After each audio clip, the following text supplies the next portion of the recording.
അവൻ യോഹന്നാൻ എന്ന് വിളിക്കപ്പെടണം. ദൈവം തിരഞ്ഞെടുക്കുന്നവരിൽ മനുഷ്യന്റെ പാരമ്പര്യങ്ങളല്ല ഇനി, ദൈവം നൽകുന്ന ഇടവഴികളാകണം അവന്റെ ജീവിതയാത്ര. മനുഷ്യന്റെ ഹിതം നിറവേറേണ്ട ദിനങ്ങളല്ല ഇനി, ദൈവത്തിന്റെ ഹിതം നിറവേറുന്ന നാളുകളാകണം ഓരോ ക്രിസ്മസ് കാലവും. ദൈവത്തിന്റെ ഹിതം നിന്നിൽ നിറവേറുന്ന ദിനമാണ് ക്രിസ്മസ്. ദൈവത്തിന്റെ ഹിതം എന്ന് എന്നിൽ നിറവേറുന്നുവോ അന്നാണ് എൻ്റെ ക്രിസ്മസ് ഉത്സവങ്ങൾ ആരംഭിക്കുന്നത്. ഇനി പേരിടൽ കർമ്മം. പരിച്ഛേദനത്തിനൊപ്പം 8-ാം ദിവസമാണ് ശിശുവിന് അവർ പേര് നൽകുന്നത്.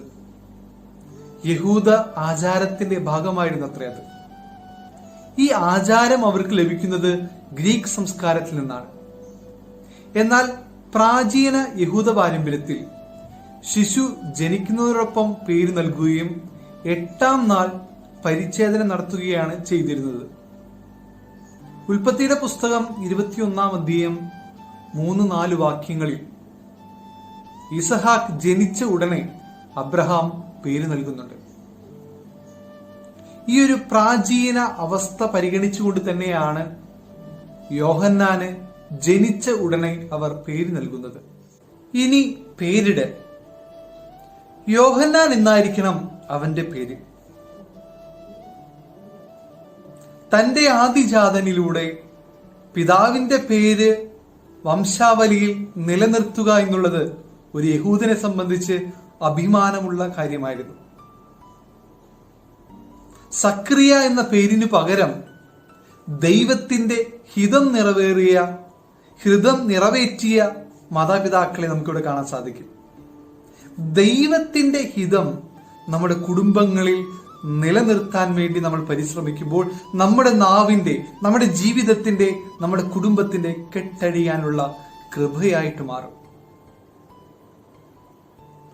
അഭിമാനം അടിയറവ് വെച്ചുകൊണ്ട് ദൈവത്തിന്റെ ഹിതത്തിന് കീഴ്വഴങ്ങിയ മാതാപിതാക്കളായിരുന്നു സക്രിയായും എലിസബത്തും.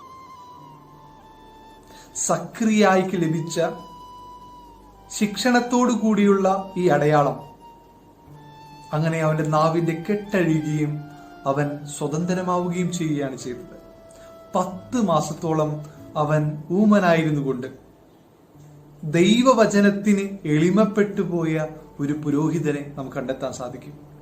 ദൈവഹിതം അറിയണമെങ്കിൽ 3 കാര്യങ്ങൾ നമ്മൾ പരിശീലിക്കേണ്ടതുണ്ട്. 1, എളിമപ്പെടണം. സക്രിയ എന്ന പുരോഹിതനെ പോലെ ദൈവം അടയാളമായി കൊടുത്ത ശിക്ഷണത്തിൽ ഊമനായിരുന്നു കൊണ്ട് 10 മാസത്തോളം ഊമനായിരുന്നു കൊണ്ട് വചനത്തെ ധ്യാനിച്ച് എളിമപ്പെട്ട പുരോഹിതൻ. 2, ജീവിത പങ്കാളികൾക്ക് തുല്യമായ പ്രാധാന്യം നൽകണം. സക്രിയ എലിസബത്തിനെ അനുസരിക്കുകയാണ്.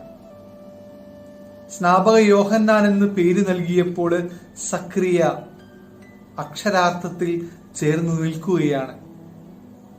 തീർന്നില്ല, ജോസഫും മറിയവും, മറിയത്തെ സംരക്ഷിച്ച നീതിമാനായ ജോസഫ്.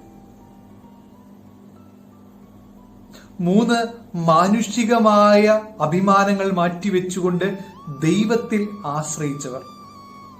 സ്നേഹമുള്ളവരെ, നമുക്കും യാത്രയാകാം.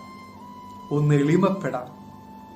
2, നമ്മുടെ ജീവിത പങ്കാളികൾക്ക് തുല്യ പ്രാധാന്യം നൽകാൻ. മാനുഷികമായ അഭിമാനങ്ങൾ മാറ്റിവെച്ചുകൊണ്ട് ദൈവ ആശ്രയത്തിൽ ചേർന്ന് നിൽക്കാനുള്ള കൃപയ്ക്ക് വേണ്ടി നമുക്ക് ആത്മാർത്ഥമായിട്ട് പ്രാർത്ഥിക്കാം. അതിനായി ദൈവം നമ്മെ സമൃദ്ധമായി അനുഗ്രഹിക്കട്ടെ.